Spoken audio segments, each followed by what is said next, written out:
Yeah, we've got some emails on the subject of 147s because it's endlessly fascinating, of course. So here's the first of those, which comes from Stuart Smith, who says, what's it like for a snooker player when he gets his first maximum break? Well, I bought a round of drinks for all the lads in the club and laid a 147 out in the balls and took a photograph of it and still got it in the house, and very special. Very special. What age were you then?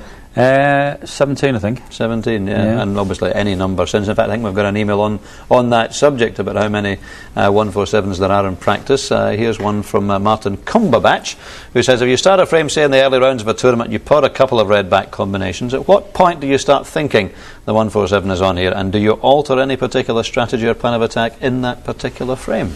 You know from the balls, if the balls are in good positions, nothing on the side cushion, it can be the first red. I mean, I've made them obviously practice-wise, and I've looked at them and gone, well, there's one on here. As long as you mind your business and play the right position, and you just know where the balls are positioned. As long as there's nothing on the cushion and nothing looking awkward, you can very, very early, first, second reds, you can sometimes see there's one there. And even when you are practicing, and when you lose a 147, is it still exciting? Is it still tough to do when you get into the colours? It's fantastic. The biggest buzz I ever had, and it just sounds like I'm boasting here, but I've had consecutive maximums. Really? Back to back, and the next game I had 10 reds, 10 blacks, and split the pack up and knocked the red in the middle. I was gutted I was going for 3. But I tell you what, it was a great buzz, and you know, it's to actually make one is fantastic. To make 2 on the trot was unbelievable tonight. Didn't know that one. Another email, and this one's from Stephen Jones. This is the one I was talking about 147s in practice. On average, how often do professional snooker players make a maximum in practice, considering the fact that it so rarely happens in competition? Well, if you're Willy Thorne, 3 before breakfast, I think. Seems to have made more than any man breathing. But it's funny actually, because Willy practices and did practice in a totally different way to what I did. I mean, I was basically looking to make 70 and 80 when I practiced every frame I played. If 100 came, great, and if the chance for a maximum come, well, that's well and good. But I practiced with Willy one afternoon at Leicester, and if there was only 9 reds on the table, they all got thrown back up again. So it depends on how you practice, and you know, if you make one every couple of weeks or something, then you're a real top class player. But I don't know, I never played for them really in particular. And strangely, there are players like John Higgins, for example, who took a long time to get his first 147 for some strange reason. It just didn't happen for him. And then he made one, like, you know, a bit like Buster's really. Another one came along the next couple of days. So yeah, it can happen like that, but I mean, it never ever hindered him. It's nice to make a maximum, of course it is, but I mean, it's never hindered his performances. He still won all those ranking events and prize money, even though he hadn't made one. Of course. Interesting you should mention Willy Thorne, John, because you may remember a couple of years ago I went onto the practice table with Willy Thorne and asked him to talk us through the thought process in compiling a 147 maximum break. So if it isn't too frightening a thought, here's a look inside the mind of Willy Thorne.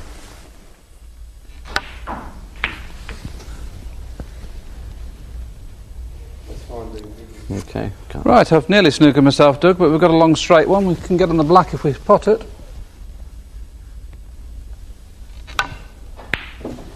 Now on the black. Just scraped in that one. Not ideal on the black, but all we can do here is just roll it in dead weight and try and finish on the red that's next to the black. So nothing to do with the cue ball here, just a little bit of topspin. Just try and roll it in dead weight. Nicely on the red here. It's important not to finish straight on the black all the time, so just roll it in and leave myself about a 7/8 black. That's quite nice. Nicely on the black, choice of 2 reds. If I hit it too hard for this one here, I'm going to be on this one here. So I'm playing 2 shots in one here. A little bit of left hand side just to bring it around the angles. So there's the 2 cushions. Nicely on the top red. Now because of break building purposes, I've got to get rid of this red as soon as I can to make this red clear. But I don't quite have the right angle. Well, I can play it here. I'm going to play the run through, just flick off this red, once again go through for the black. So I'm playing the slightly more difficult red, just for break building purposes really. See now quite clearly that's opened up another red into play. That this time is the only red I can play for. Just screw on and off the cushion, try and finish top side of the red. You're always thinking a couple of moves ahead, aren't you? Yeah, because when you're going for a big break, Doug, you've got to have options all the time. This time, quite clearly, I need to leave some sort of angle on the black to either go into the pack or play for loose red. So I'm going to try and finish low on the black here. See, purposely finished top side of the black. Don't have the ideal angle here, so it's just a run off the cushion. I can only really play for 1 red here, but I've got to try, and if I'm going to get on the black, I must try and finish high on this red. So I'm playing nothing with the cue ball. And there's a cue ball just purposely finished in high on the red to make sure it's quite easy again for me to get onto the black. This time, because we've only got one red, it's paramount importance now that if I do get on the black, I really need to have an angle to go into the pack, because I've only got now one loose red I can play for. Right. So it's just a slow roll on and off the cushion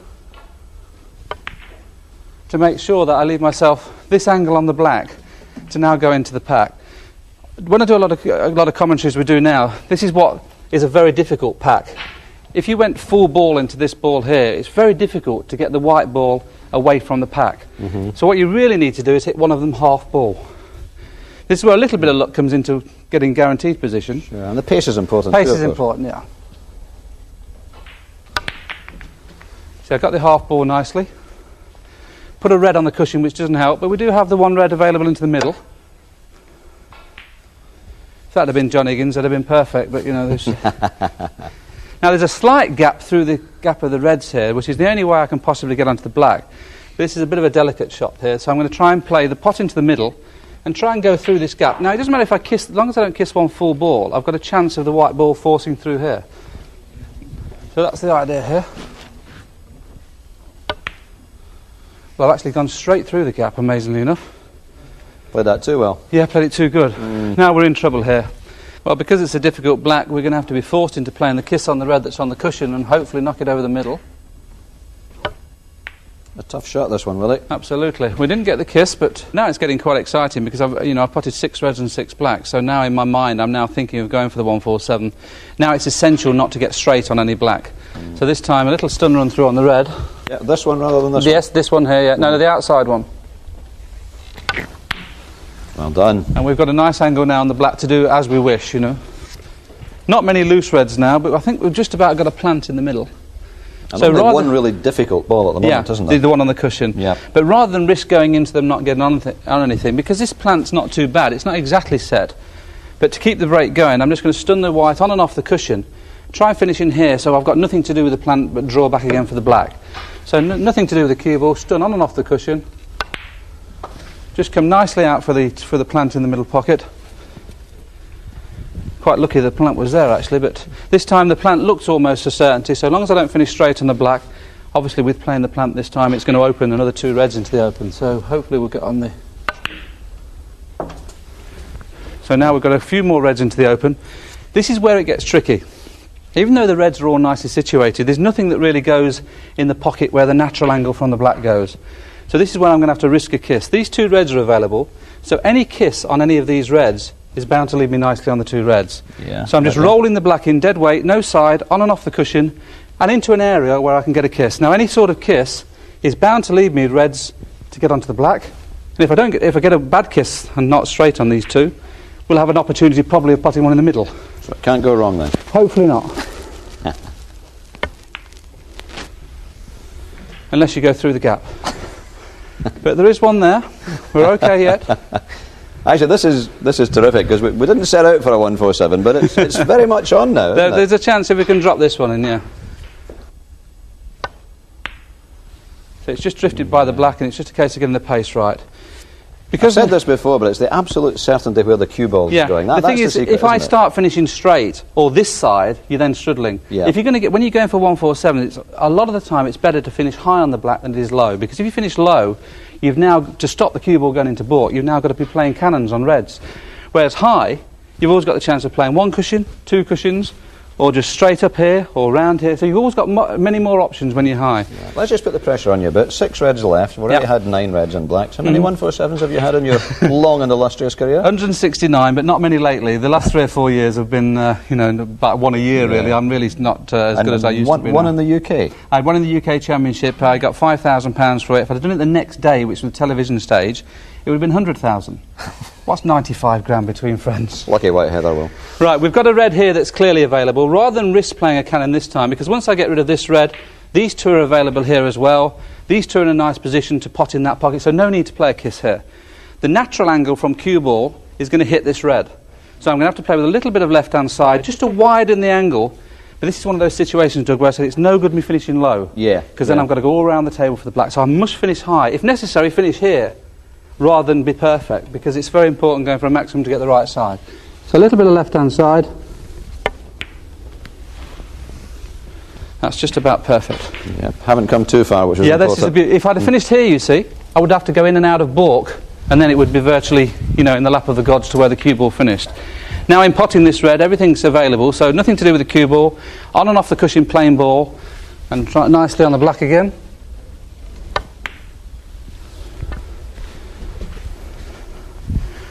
Now this is one of those situations where it might be time to make a risk. This is going to be the problem ball. I know that the angle I've got here, I'm automatically going to kiss the red, and I think it's time to risk playing the kiss. Any sort of kiss, these two reds are available into this corner pocket. Right. Now I might not get another chance to play this cannon. Now also, if I play the cannon bad and the white stays on the cushion, I've still got the choice of these two reds to get on the black, so this would be the time I would be playing to knock this red out. So you're always looking for an opportunity for this one. It's Absolutely. not a case of leaving it until you have to take it on. It's no good getting 4 reds and 4 blacks, and then all of a sudden you finish here on, and then we've got a red here, yes. because then you've got no chance of moving it. So we're going to try and knock it over the middle, but hopefully be on these other 2 reds at the same time. See, the white has finished near the cushion like we thought, but we have brought the red into the perfect position. Now, if I can just roll this straight one in, we have really got a serious opportunity here. So now we're getting a little bit excited, aren't we? I'm getting excited even in practice. Of all the 147s I've made, even in practice, I've probably potted 15 reds and blacks, I don't know, 200 or 300 times and only made 169 maximums, because you still get excited. Even if it's in practice, it's still a buzz to get a 147. No easy shots then, are there? Absolutely. Now, this is a little bit tricky, but we're going to try and just roll it through. You've got to keep very, very still on this shot. Oh, that's nice. That's nice. Well played, Willie. Yeah, a little bit. That wasn't an easy one. No, it was tough. We have got the 1 red only now. Now, I'm going to play for this red, but once again, it's a situation, Dougie, with them being very, very close. If I finish here, I'm going to have to play the cannon, and the cue ball might not push through for the black. So it's another situation here where I've got to be a little fraction high. We've got now the reserve. So as long as I come high, if I come too high, say here, I've got the rod in the middle. So it's a similar shot again, just a little bit of side, just to bring it a wider angle off the cushion. Now that's just about perfect. perfect. That black, you can Please do. yourself, because this is a real good chance now, actually. A real good chance. Quite clearly here, I'm going to get a slight cannon on the reds when I'm running through, but that's no problem, because it's not going to stop these 2 reds potting. So it's just a plain ball run through, nothing on the cue ball, just run through, plain ball. You know, any sort of kiss was bound to be good there. This is one of those times where it's slightly a bad shot, because I've finished nearly straight on the black. Now, we've got the loose red, which is always going to be the saviour. I'm going to have to risk going around 2 cushions here. I really want to get somewhere in this area, so I've got a choice of all 3. In this time, it's very difficult to play for 1 red only, because with the tension and things of going for a 147, it's always best to give yourself options. So stun around 2 cushions and try and come into open play.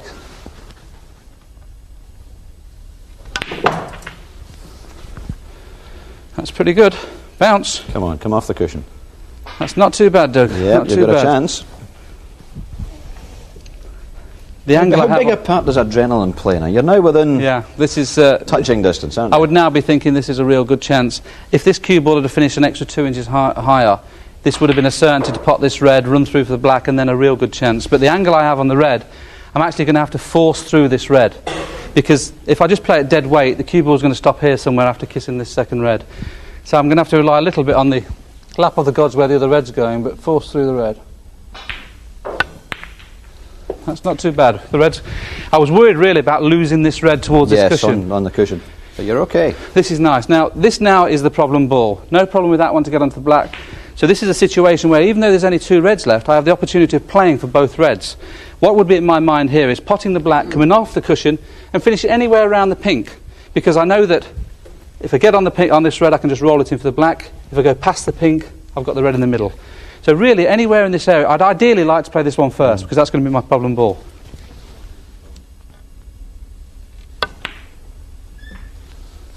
So a little bit too hard for the one I wanted to play for, Doug. I needed really to finish there. So now we've got no problem in potting this red and getting on the black, but this is where it gets really important. I've not only got to pot the red and get on the black, I need to get onto the black reasonably well to be able to get into this red. The natural angle is not good. So a little bit of side here to go round the back of the black to get onto the black. Well, we've gone inside it. That's a bad shot, but we can probably get away with it. I actually played a little bit more side to come this way, because once I've gone this side of the black, I'm actually losing the cue ball towards the cushion. Whereas if I've gone this side round the pack, I've got a lot more room to get my hand on. Pink quite clearly is the obvious problem for me here, because I've got to pot the black, hopefully get the cue ball here so I can have a dead straight red to get onto the black. Now I've just got to get the pace right here, and we've got bingo, I think. Well, now it's essential now you must be on a good angle on the black. The angle I have on this red is not good because the cue ball is actually running through to here. Now I can't risk just rolling the red in and finishing here on the black, because the black would be too tough. So I'd rather leave myself a more difficult black, i.e. leave the cue ball here somewhere to at least make sure I've got the rest, you see. So I'm just going to play a little stun run through, try and get the white about here, and then leave a difficult black, but at least I'll have the angle from black to yellow.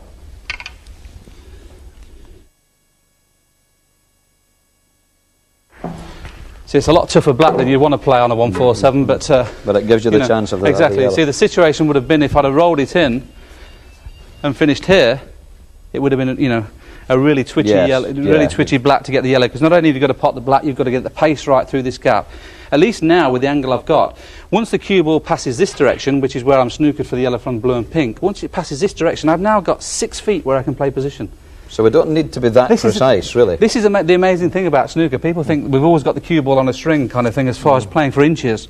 But what we're actually doing is playing in areas sometimes. And this is one of those situations, especially on a 147, where I'm actually playing in an area. Tell me something, Willie. You've not really talked a lot about potting balls. It's all about position and the way. There's sometimes that you can forget you've got to pot the ball as well. Subconsciously, potting is something you've done all your life, so that's the natural part. The hard part is always finishing the right angle on the ball to get the position for the next ball.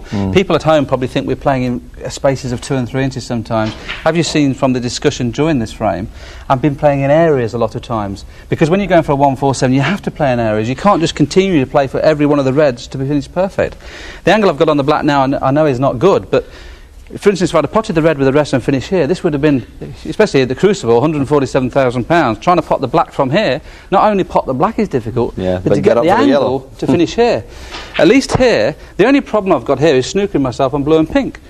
So once it's past this situation here, the cue ball, anywhere here, I'm onto the yellow. So I've now got 7 feet of table that I can play to go into yellow. And this is what you're thinking about in a 147. If I play plain ball, I'm kissing the pink, so a little bit of left-hand side again. Rather than the white come off at this angle, I'm making it come at this angle. And once it's past here, we've got all this margin of error here.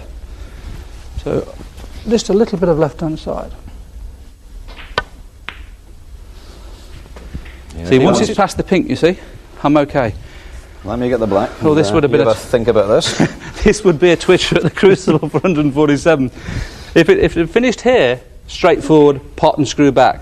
But the angle I have on the yellow is very similar to the Cliff Thorburn yellow a few years ago, where Cliff decided to force through 2 cushions to come on the green.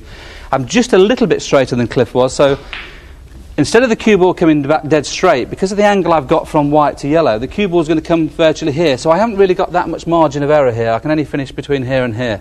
But as long as I screw back and don't snooker myself on the brown, we've got a chance of the green. Well, we've just got by the brown. I didn't really get into the cue ball there. I can see the green, I can tell from here. But now you'd expect to do that in this situation. Oh, you're not going to play perfect shots. There's 2 things you could do there, Doug. You can do what I did and nearly snooker yourself, or because of the adrenaline, you can overscrew it and finish here, which, okay, I'd have preferred to finish there this time. Now, the natural angle from potting the green, the cue ball really is taken away from the brown. So this is one of those shots where you've got to play with a little bit of check side to straighten it up off the cushion. Plain ball angle, the cue ball would finish here, but the pace I'd have to hit the green, it would probably bounce off the cushion again. So now I've got to play with a little bit of left-hand side, so when it hits the cushion, it straightens up and comes back across this side of the table for the brown.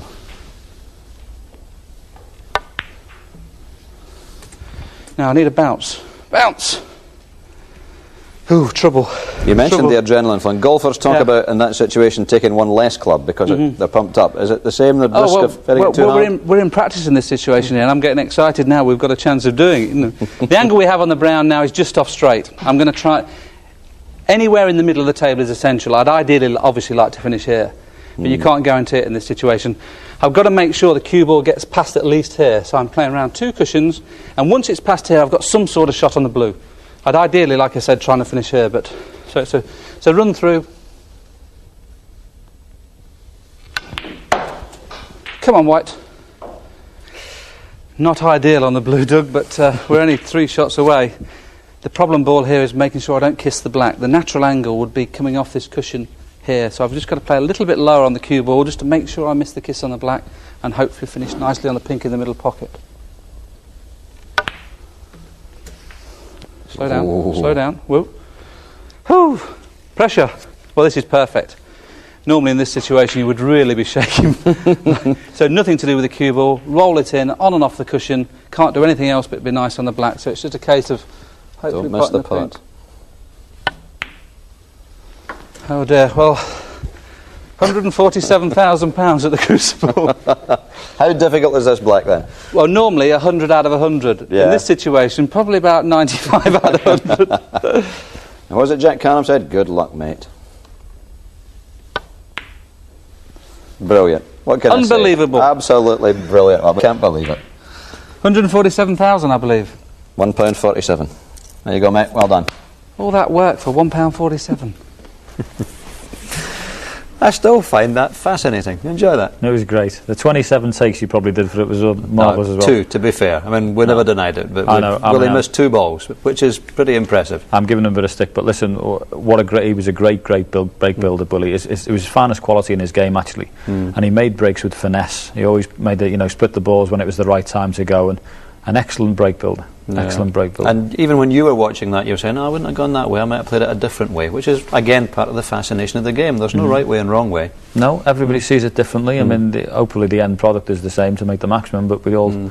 the instance we mentioned was the black to the yellow. I mean, I'd have played it 2 cushions, so guaranteed couldn't be snookered. Yeah. But Willie plays it with the little tracer left-hand side, which I don't particularly fancy, so it's funny the way things work out. Yeah, everyone does it a different way. Well, not everyone, but there are different ways to do it. But that was the way Willy Thorne tries to assemble a 147.